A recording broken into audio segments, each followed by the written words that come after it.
Hello friends, budget 2021 में एक नया सेक्शन इंट्रोड्यूस किया गया है, सेक्शन 194 पी। और आज के वीडियो में इसी सेक्शन को डिटेल में डिस्कस करेंगे। सेक्शन में कहा गया है कि अगर आप सीनियर सिटीजन हैं और आपकी एज 75 ईयर्स या उससे ज़्यादा की है तो आपके लिए इनकम टैक्स रिटर्न फाइल करना कंपल्सरी नहीं होगा। लेकिन यहाँ पर काफ़ी सारी कंडीशंस हैं, काफ़ी सारे रेस्ट्रिक्शंस हैं। ऐसा नहीं है कि वो सभी सीनियर सिटीजन्स जो कि 75 ईयर्स एंड अबव हैं वो सभी एग्जेम्प्ट कर दिए गए हैं आईटीआर फाइलिंग से। तो इस सेक्शन के क्या रूल्स हैं, क्या नियम हैं, वही सब आज इस वीडियो में डिस्कस करेंगे। सेक्शन 194 पी टीडीएस का ही एक सेक्शन है और इसे रिप्लेस किया गया है सेक्शन 194 ए से। अब आपको एक क्विक रिकैप दे देते हैं कि सेक्शन 194 ए क्या है। सेक्शन 194 ए है कि अगर आपकी किसी बैंक में कोई एफडीज हैं और वहां पर आपको इंटरेस्ट मिलता है और उस इंटरेस्ट पर अगर आपका बैंक आपका टीडीएस डिडक्ट करता है तो वो सेक्शन 194 ए में डिडक्ट करता है।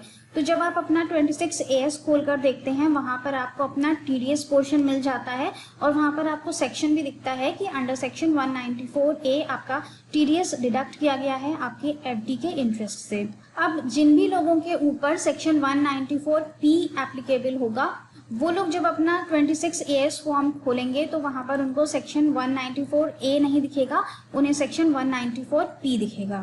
लेकिन जिन लोगों के ऊपर सेक्शन 194 पी एप्लीकेबल नहीं होता है उनके 26 एएस में पहले की तरह ही सेक्शन 194 ए दिखेगा और उनके लिए अपना इनकम टैक्स रिटर्न फाइल करना कंपल्सरी होगा जैसे कि वो पहले करते आए हैं। तो जानते हैं कि सेक्शन 194 पी क्या कहता है और इसकी क्या कंडीशंस हैं। तो कोई बहुत बड़ा सेक्शन नहीं है, ये सिर्फ 4 लाइनों में इस सेक्शन को एक्सप्लेन किया गया है। लेकिन ध्यान से समझिएगा क्योंकि एक एक लाइन का बहुत बड़ा यहाँ पर मतलब है। चलिए स्टार्ट करते हैं कि सेक्शन 194 पी में सबसे पहले क्या कहा गया है। Senior citizen should be of age 75 years और above at any time during the previous year. अब सबसे पहले आपको बता दें कि सेक्शन एप्लीकेबल हो रहा है 1 अप्रैल 2021 से, यानी कि फाइनेंशियल ईयर 21-22 और असेसमेंट ईयर 22-23 के लिए ये एप्लीकेबल है। तो यहाँ पर जो ये प्रीवियस ईयर की बात कही जा रही है, ये प्रीवियस ईयर का मतलब हुआ 21-22। तो अप्रैल 21 से लेकर मार्च 22 तक अगर इस पीरियड के दौरान आप 75 ईयर्स या उससे अबव की एज के हैं eight any time during the previous year. Eight any time का मतलब है, मान लीजिए कि आप जून में 74 ईयर्स के हैं लेकिन आप जुलाई में 75 ईयर्स कंप्लीट हो जाते हैं तो ये सेक्शन आपके ऊपर एप्लीकेबल होता है।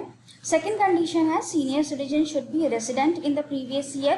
प्रीवियस ईयर में मतलब कि 21-22 में आप रेसिडेंट ऑफ इंडिया होने चाहिए। तीसरी कंडीशन है he has pension income and interest income only. आपकी इनकम सिर्फ पेंशन से और इंटरेस्ट से होनी चाहिए। इसके अलावा अगर कहीं और से आपकी कोई इनकम आ रही है, कोई रेंटल इनकम है या किसी और दूसरे बैंक से आपको कोई इंटरेस्ट मिल रहा है या इनकम फ्रॉम अदर सोर्सेज में किसी और कैटेगरी में आपकी कोई इनकम है तो ये सेक्शन आपके लिए एप्लीकेबल नहीं होगा। सिर्फ आपकी पेंशन इनकम होनी चाहिए या अगर आपकी एफडीज हैं उस पर इंटरेस्ट आता है तो आपकी इंटरेस्ट इनकम होनी चाहिए। इसके बाद चौथी कंडीशन जो इस सेक्शन में बताई गई है, इंटरेस्ट इनकम अक्रूड और earn from the same specified bank in which he is receiving his pension. जिस बैंक से आपको पेंशन मिल रही है उसी बैंक से आपको इंटरेस्ट इनकम भी आनी चाहिए। मतलब अगर आपने कोई एफडीज करवाई हुई हैं तो उसकी इंटरेस्ट इनकम आपकी सेम बैंक से आनी चाहिए जिसमें कि आपको पेंशन रिसीव हो रही है। अगर आपने किसी दूसरे बैंक में एफडीज करवाई हुई हैं और वहां से आपको इंटरेस्ट इनकम मिल रही है तब आप इस सेक्शन के लिए एलिजिबल नहीं होंगे।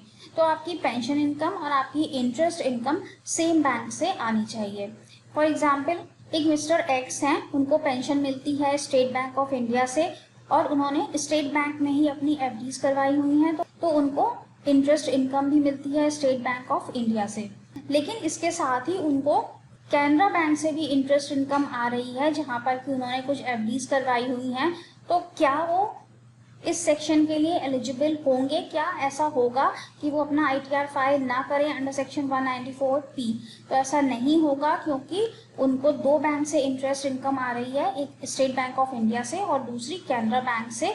ऐसे ही एक दूसरा केस नहीं कि अगर मिस्टर वाई हैं और उनको पेंशन इनकम मिलती है कैनरा बैंक से और उन्होंने एफडीज करवाई हुई हैं कैनरा बैंक में तो वहां से उनको इंटरेस्ट इनकम भी मिलती है। तो उनकी दोनों चीज़ें कैनरा बैंक से ही हैं, इंटरेस्ट इनकम भी और पेंशन भी तो क्या वो इस सेक्शन के लिए एलिजिबल हो जाएंगे? जी हाँ, वो इस सेक्शन के लिए एलिजिबल हो जाएंगे क्योंकि उनकी पेंशन इनकम और उनकी इंटरेस्ट इनकम सेम बैंक से आ रही है। तो ये तो 4 कंडीशंस बताई गई हैं सीनियर सिटीजन्स के लिए जो फुलफिल होनी बहुत ज़रूरी है। चारों ही कंडीशंस फुलफिल होनी चाहिए। यहाँ पर कोई ऑप्शन नहीं है कि इन चारों में से एक कंडीशन फुलफिल होना जरूरी है। ये चारों कंडीशन फुलफिल होनी चाहिए, तभी आप सेक्शन 194P के लिए एलिजिबल होंगे और आप ITR फाइलिंग से एग्जाम्प्ट होंगे। क्या क्या कंडीशंस हैं? 75 ईयर्स और अबव होने चाहिए प्रीवियस ईयर में, रेजिडेंट ऑफ इंडिया होने चाहिए, आपकी सिर्फ पेंशन इनकम और इंटरेस्ट इनकम होनी चाहिए, और चौथा कि आपकी पेंशन इनकम और इंटरेस्ट इनकम दोनों एक ही बैंक से आपको रिसीव हो रही हों। ये 4 कंडीशंस फुलफिल होंगी तो आप सेक्शन 194P के अंदर ITR फाइलिंग से एग्जाम्प्ट हैं। ये तो बात हो गई कंडीशंस की। अब चलते हैं कि आपको करना क्या होगा, किस तरह से आप सेक्शन 194P का बेनिफिट लेंगे। तो यहाँ पर कहा गया है कि सेंट्रल गवर्नमेंट एक फॉर्म इशू करेगी, जो कि अभी नहीं किया गया है फिलहाल। एक फॉर्म लेकर आएंगे वो, जो कि आपको अपने बैंक से मिलेगा। उस फॉर्म में आपको डिक्लेरेशन भर के देना होगा कि आपकी पेंशन इनकम कितनी है, आपका इंटरेस्ट का अमाउंट कितना है, आपके अंडर चैप्टर 6A डिडक्शंस हैं, कोई कहीं पर आपने इन्वेस्टमेंट किया हुआ है, सेक्शन 80C से लेकर 80U तक जितने भी इन्वेस्टमेंट्स होते हैं या डिडक्शंस होते हैं, वो अगर आपने कहीं पर किए हुए हैं तो उनकी डिटेल्स आपको देनी होगी। ये सारी इंफॉर्मेशंस उस फॉर्म में फिलअप करके आपको अपने बैंक को सबमिट करनी है। जब आप वो फॉर्म सबमिट करेंगे बैंक में, बैंक आपका टैक्स कैलकुलेट करेगा और आपके डिक्लेरेशन के बेसिस पर जितना भी आपके इनकम पर टैक्स बनता होगा वो आपकी इनकम में से डिडक्ट करके आपके फॉर्म 26AS में शो हो जाएगा। तो जब आप अपना 26AS ओपन करेंगे, वहां पर आपको सेक्शन 194P के अंदर आपका जो भी TDS डिडक्ट हुआ है वो शो होगा। अब यहाँ पर आपको करना क्या है कि आपको बस डिक्लेरेशन फॉर्म सबमिट कर देना है बैंक में, और आपकी कोई रिस्पॉन्सिबिलिटी नहीं होगी कि आपको अपना ITR फाइल करना है। बैंक आपका TDS डिडक्ट करेगा और वो गवर्नमेंट को डिपॉजिट करवाएगा। इसके साथ ही आपको डिक्लेरेशन फॉर्म में ये भी देना होगा कि आपकी किसी और अदर सोर्स से कोई भी इनकम नहीं है या कोई भी अदर बैंक से आपको कोई इंटरेस्ट रिसीव नहीं हो रहा है। तो यहाँ पर क्लियरली कहा गया है stating that they have not earned any other income except pension and interest income from the same bank. Same bank से आपको पेंशन इनकम और इंटरेस्ट इनकम आ रही है, ये डिक्लेरेशन आपको देना है। साथ ही सेक्शन में ये भी कहा गया है कि स्पेसिफाइड बैंक से ही वो पेंशन इनकम या इंटरेस्ट इनकम आनी चाहिए। स्पेसिफाइड बैंक मतलब जो कि सेंट्रल गवर्नमेंट स्पेसिफाई करेगा कि ये बैंक्स हैं जो कि सेक्शन 194P के लिए एलिजिबल हैं। फिलहाल सेंट्रल गवर्नमेंट ने वो बैंक्स अभी तक स्पेसिफाई नहीं किए हैं कि कौन कौन से बैंक्स होंगे जो सेक्शन 194P के लिए एलिजिबल होंगे। इसको और क्लियरली समझाते हैं, जैसे कि मान लेते हैं कि आपकी HDFC बैंक में या किसी भी प्राइवेट बैंक में आपकी पेंशन रिसीव हो रही है और आपको वहाँ से इंटरेस्ट इनकम भी रिसीव हो रही है, लेकिन सेंट्रल गवर्नमेंट के द्वारा प्राइवेट बैंक्स को स्पेसिफाइड बैंक्स नहीं माना गया है। तो क्या आप सेक्शन 194P के लिए एलिजिबल होंगे और क्या आप अपना ITR फाइल करने से एग्जेम्प्ट होंगे? तो नहीं होंगे, क्योंकि सेंट्रल गवर्नमेंट ने प्राइवेट बैंक्स को स्पेसिफाइड बैंक्स की कैटेगरी में नहीं रखा है। ये एग्जाम्पल सिर्फ समझाने के लिए था, ऐसा नहीं है कि प्राइवेट बैंक्स को सेक्शन 194P से अलग किया जा रहा है। अभी तक सेंट्रल गवर्नमेंट ने लिस्ट जारी नहीं की है कि कौन कौन से बैंक्स को स्पेसिफाइड बैंक्स माना जाएगा। तो फ्रेंड्स, छोटा सा सेक्शन है, सीनियर सिटीजन्स को राहत दी गई है ITR फाइलिंग से। आई होप कि आपको सेक्शन क्लियर हुआ होगा। अगर आपके कोई भी डाउट्स हो या कोई क्वेश्चंस हो तो आप नीचे कमेंट बॉक्स में हमसे पूछ सकते हैं। हमारे वीडियोस लगातार इसी तरह से देखने के लिए हमारे चैनल को सब्सक्राइब करना मत भूलिएगा। वीडियो अच्छा लगा हो तो लाइक कर दीजिएगा और दूसरों के साथ इसे शेयर करना मत भूलिएगा।